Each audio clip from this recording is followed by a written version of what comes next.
السلام علیکم ورحمۃ اللہ وبرکاتہ۔ الحمد للہ وکفا وسلام علی عبادہ الذین اصطفى اما بعد۔ اعوذ باللہ من الشیطان الرجیم، بسم اللہ الرحمن الرحیم۔ قل سبحان ربی هل كنت الا بشرا رسولا، وقال النبی صلی اللہ علیہ وسلم اذا امرتکم بشیء من دینکم فخذوه وَإِذَا أَمَرْتُكُمْ بِشَيْءٍ مِّنْ رَأْيٍ فَإِنَّمَا أَنَا بَشَرٌ أَوْ كَمَا قَالَ عَلَيْهِ الصَّلَاةُ وَالسَّلَامُ۔ سامعین مکرم، آج ہم عقائد اہل سنت والجماعت علماء دیوبند کے سلسلہ دروس کے 7ویں درس کے اندر شامل ہیں، اور آج ہم مسئلہ نور و بشر اور علماء دیوبند کے موقف کے بارے میں جاننے کی کوشش کریں گے، یعنی اس بات کی طرف رہنمائی کی جائے گی کہ کیا اللہ کے نبی علیہ الصلاۃ والسلام کو جس طریقے سے بعض حضرات نور کہتے ہیں ذاتی طور پر، یا بشریت کا انکار کرتے ہیں، تو کیا وہ صحیح اور صادق ہے، اور اس سلسلے میں اہل سنت والجماعت کا موقف کیا ہے، علماء دیوبند کیا کہتے ہیں۔ آج انشاءاللہ تفصیل کے ساتھ جاننے کی کوشش کریں گے کہ مسئلہ نور و بشر ہے کیا۔ سر دس اول ہم چاہتے ہیں کہ ہم اپنا عقیدہ واضح کر دیں، یعنی اہل سنت والجماعت کے نظریات کو سب سے پہلے بیان کر دیا جائے اور اس کے بعد آگے کی گفتگو کی جائے۔ اہل سنت والجماعت کا عقیدہ ہے کہ آپ صلی اللہ علیہ وسلم بشر ہیں، اور جس کا معنی یہ ہے کہ انسان زمرہ انسان کے اندر اور زمرہ بشریت کے اندر اللہ رب العالمین نے نبی علیہ الصلوۃ والسلام کو شامل فرمایا ہے، اور ہم جو اللہ کے نبی علیہ الصلوۃ والسلام کو بشر مانتے ہیں، تو کیا اس بشریت کے عقیدے سے اللہ کے نبی علیہ الصلوۃ والسلام کی شان کے اندر تخفیف ہوتی ہے یا نہیں؟ اس سلسلے میں بھی معلوم کرتے چلیں تو معلوم چلے گا کہ اللہ رب العالمین نے پوری کائنات کے اندر اللہ کی جو بھی خلقت ہے، جو بھی مخلوق ہے، ان تمام میں اللہ نے حضرت انسان کو اشرف بنایا ہے، اور سورہ 3 کے اندر جو ارشاد کیا گیا کہ لَقَدْ خَلَقْنَا الْإِنسَانَ فِي أَحْسَنِ تَقْوِيمٍ، اس کا مطلب بھی یہی ہے کہ ہم نے انسان کو احسن بنایا ہے، اشرف بنایا ہے، اور انسان کے بالمقابل میں جتنی بھی مخلوق ہے ان کے درجات کو نیچے رکھا ہے اور انسان کو بلند عطا فرمایا۔ تو قرآن سے ثابت ہے کہ انسان کا مقام بلند ہے دیگر مخلوقات سے۔ اب یہ مسئلہ آتا ہے کہ جب انسان بلند ہے دیگر مخلوقات سے، چاہے وہ نوری ہو یا دیگر خاکی ہو یا یہ کہ ناری ہو، ان تمام میں جو خاکی بشریت ہے اس کو اللہ نے بلند فرمایا ہے اور اس کو اعلیٰ مقام عطا فرمایا ہے۔ تو ضروری تھا کہ اب جب نبی آئے، چونکہ نبی بشریت کے اعلیٰ یعنی درجے میں اعلیٰ بلند مراتب پر فائز ہوتے ہیں کہ ان کے برابر میں کوئی انسان نہیں ہو سکتا، تو جتنے بھی انبیاء ہوتے ہیں وہ حضرت انسان سے اعلیٰ درجہ رکھتے ہیں۔ تو ظاہر تھا کہ سب سے پہلے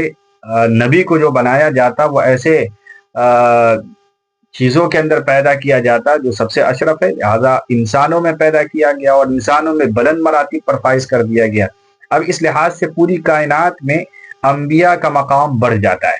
یہ گھٹتا نہیں ہے۔ جیسے کہ بعض حضرات نے کہا کہ ہم اگر اس کو بشریت کے مقام پر لائیں گے تو حضرات انبیاء کا شان گھٹ جاتا ہے، ایسی کوئی بات نہیں، بلکہ اور ان کے شان کے مطابق یہ جملہ ہے اور یہ عقیدہ ہے۔ مان لیا جائے کہ اگر ہم اس کو نور مان لیں، یعنی حضرات بشمول انبیاء کو،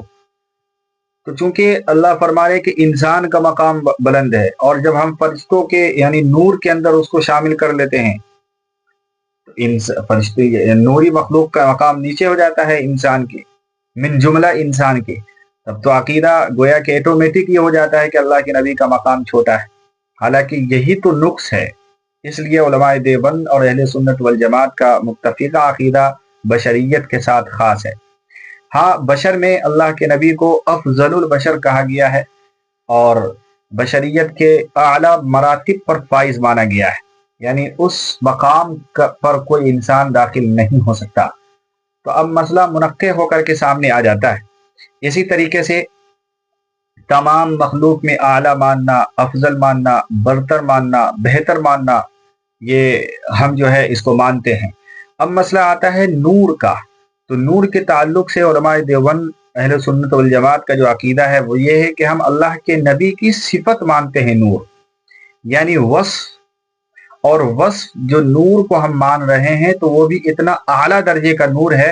کہ اس درجے کا نور کوئی نہیں، یعنی وہ ایسا نور ہدایت ہے کہ جس کی روشنی کے اندر انسان ہدایت پاتے ہیں اور پورے ظلمتوں کو جو ہے ختم کیا جاتا ہے۔ تو اس نور والی صفت کو ہم تسلیم کرتے ہیں، البتہ بشریت یعنی جسم خاکی مان کر کے صفت نور مانتے ہیں، تو یہ کوئی دو متضاد چیزیں نہیں ہیں۔ اس لیے جو ہم نور کا عقیدہ رکھتے ہیں وہ